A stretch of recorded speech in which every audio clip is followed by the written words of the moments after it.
Hello and welcome to tonight's Live from Paris. I'm Belle Lupton. It's 10 p.m. here in the French capital. Let's get you up to date with our headlines. US Republicans head back for the fourth and final evening of their party convention. The main event tonight, official nominee Donald Trump's acceptance speech. The property tycoon is still struggling with party unity.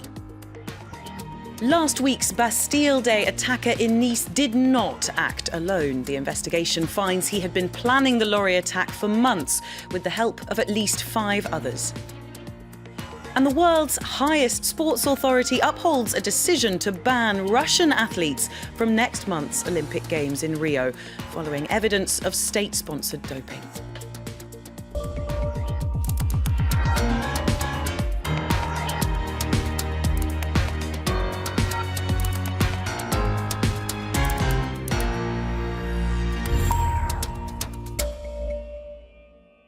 Thank you for joining us here on France 24. Now, he arrived yesterday with a characteristic showman's entrance by helicopter. Now, in a few hours' time, Donald Trump will face his party convention in Cleveland, Ohio, to formally accept the Republican presidential nomination. It's been an unorthodox convention so far, some of the speakers said to be lacking star power, and others, like former presidential hopeful Ted Cruz, refusing to endorse the party's nominee. But when Trump was asked what he wants people to take away from the convention, none of that mattered. For him, the fact that I'm well-liked comes first. Well, our correspondent Norris Trent has been at the convention since it started on Monday. Let's go live to her now in Cleveland, Ohio. And Catherine, what can we expect from Donald Trump later on then today?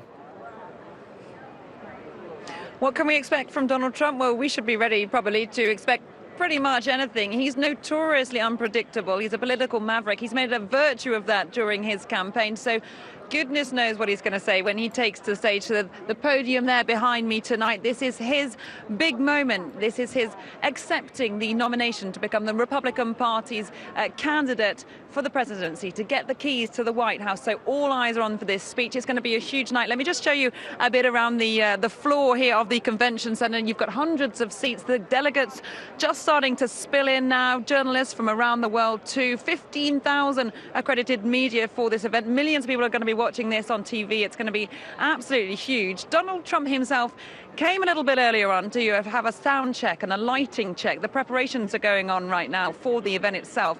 He didn't say very much. He did step up just to the mic and said, "I love the media," and a bit of a joke there. His relation with the press has perhaps been slightly troubled at times. And then apparently the screen behind him went gold. So perhaps a clue to some of the themes we could see tonight. In any case, everyone from his team will be hoping that there's no technical problems. There have been a few hiccups at this convention so far. The giant screens on the stage last night completely broke down. So they've been repaired, and the Trump campaign is seriously hoping nothing goes wrong with them. And of course, some of those seats behind you, all of those seats behind you, hopefully will be full of Republicans, delegates, all of them meant to be behind their nominee now. But Trump has been struggling with party unity. How divided do you get the sense the Republicans are still?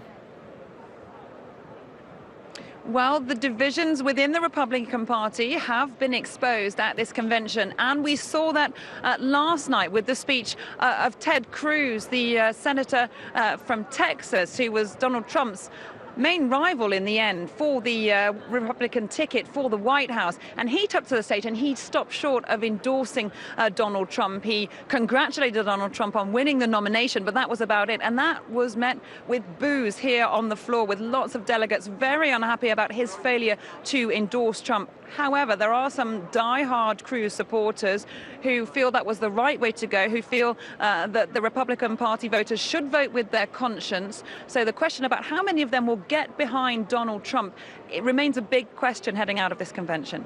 And of course, Catherine, you've been talking to some of the delegates there over the last couple of days. What do they make of Trump the man and how he's conducted his campaign so far? Well, a lot of people, the delegates I've been speaking to, they admit that Donald Trump is not your typical politician. They admit he's made gaffes. They admit he's said things that they're not comfortable with. But people I've been speaking to now saying they feel it's really important to come behind Donald Trump and get behind him, even though if you'd asked them a year ago or even a couple of months ago whether they thought he'd actually secure the Republican nomination, they'd have said, are you kidding? But now people thinking, well, you know, you've got to get behind the nominee, either that or Hillary Clinton. So that is the theme coming out of a lot of the delegates from what I've spoken to. Some, though, still wary of Donald Trump as their leader. Catherine Norris Trent, thank you very much for bringing us all the latest there from the floor of the Republican National Convention in Cleveland, Ohio. And we'll be coming back, of course, to Catherine later on in the show. Now, the man who drove a lorry into crowds at Bastille Day celebrations in Nice last week had been planning the attack for months. That's the latest from France's chief prosecutor as the investigation continues. It's also emerged that, far from a lone wolf, the attacker was helped by at least 5 accomplices. Haxi Myers-Belkin reports. A clearer picture's emerging of the perpetrator and the accomplices of Nice's Bastille Day massacre.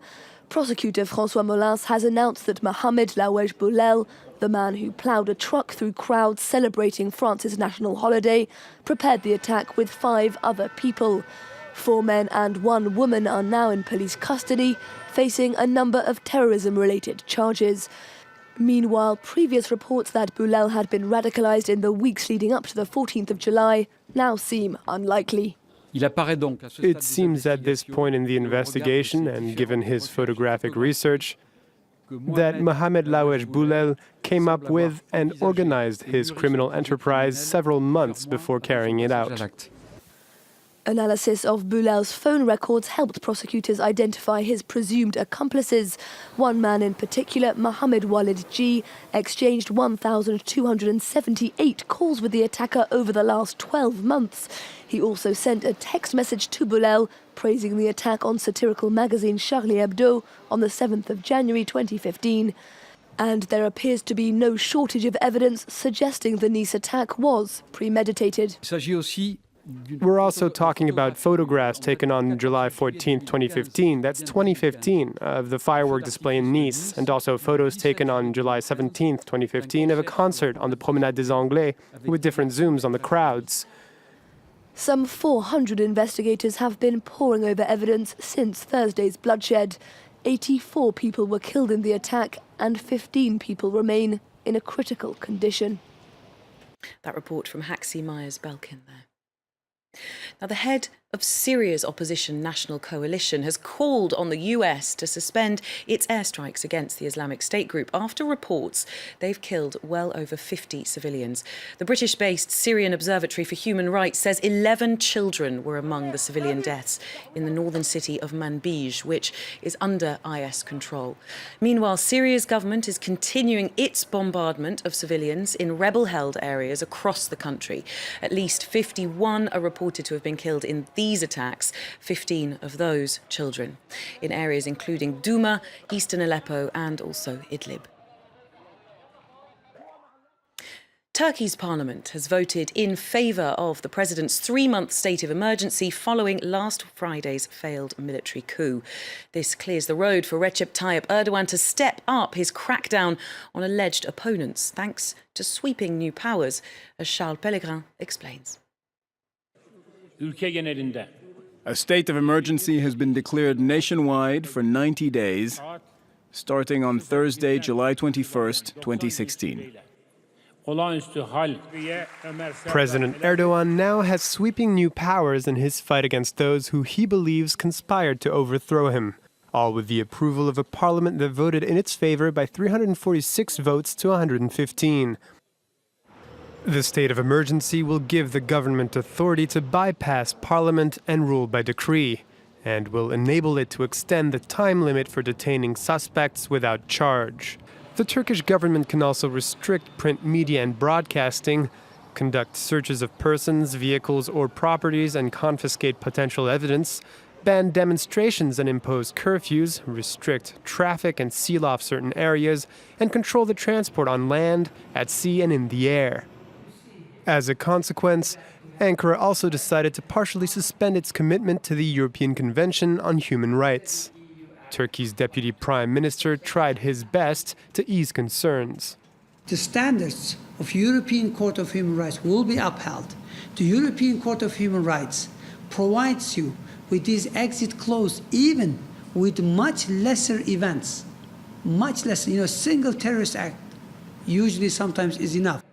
He also guaranteed that even if the state of emergency allows it, there would be no curfews. The government's commitment to democracy will be tested when the opposition Republican People's Party organizes a rally next weekend. Team Russia's chances of competing in the Olympic Games in Rio next month are looking slimmer and slimmer. The world's highest sporting authority is the latest to reject Russian athletes who had appealed following their ban by the World Athletics Federation.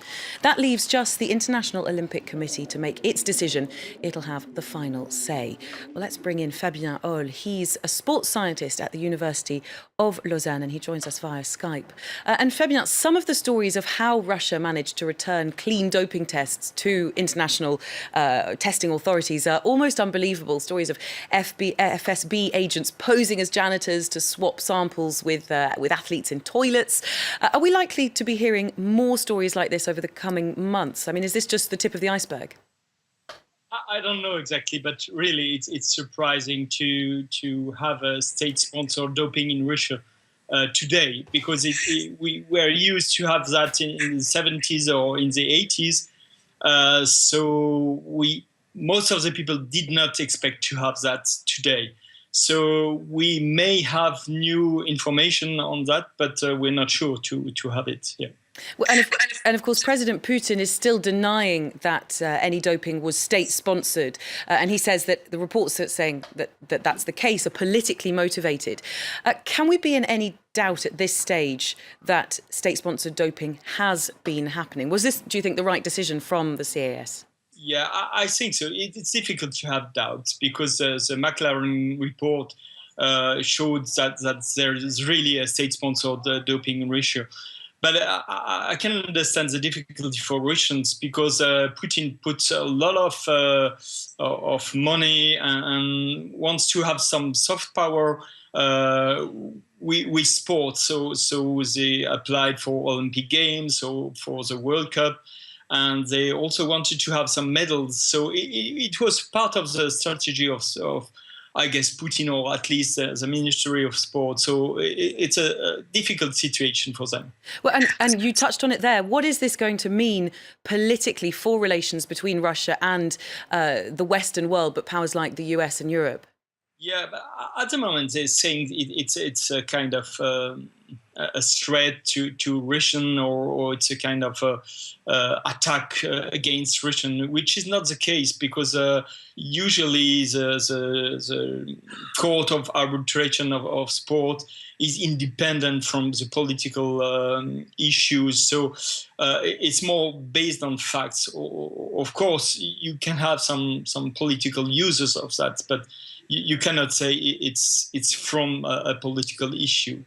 Well, and is there anything Russia could do when it says this is a politically motivated attack on it? Is there anything Russia could do to counter that, what it calls attack? They try to counter that within the IOC, or try to use some networks inside sports. But the McLaren report is quite clear, and it will be difficult to face such a situation today. Yeah. Fabien Ohl, thank you very much for joining us here on France 24. That was Fabien Ohl, who is from the University of Lausanne there. Now, if you're a classic car fan, you may get excited by the images you're about to see. Yes, that is a 1939 Alfa Romeo that's going up for auction next month in California. The auction house Sotheby's reckon it'll go for over €13 million, which would set a world record price for any pre-war car sold at auction. But if you're wondering whether it still works, well, the answer is still does, yes. The car has been owned by a lucky couple for the last 25 years, and they've taken it out on the road regularly. One to look out for if you happen to have an extra few million just hanging around. You're watching France 24. Let's remind you of our top stories. US Republicans head back for the fourth and final evening of their party convention. The main event tonight, official nominee Donald Trump's acceptance speech. The property tycoon is still struggling with party unity. Last week's Bastille Day attacker in Nice did not act alone. The investigation finds he had been planning the lorry attack for months with the help of at least 5 others. And Turkey's parliament votes to approve President Erdogan's 3-month state of emergency after last Friday's failed military coup. Rights activists fear this will deal a body blow to democracy in the country. Time for some business news now, and Will Hildebrandt is in the studio with me. Hi, Will. Hi, Bill. And the markets are paying close attention to comments from the ECB, the European Central Bank. Yeah, that's right. This was about their key interest rate. Every time they talk, it moves the line a little bit for the investors. So the bank had decided to keep the key interest rate unchanged. What's important about this decision was it was the ECB's first time to vote on policy since the UK decided to leave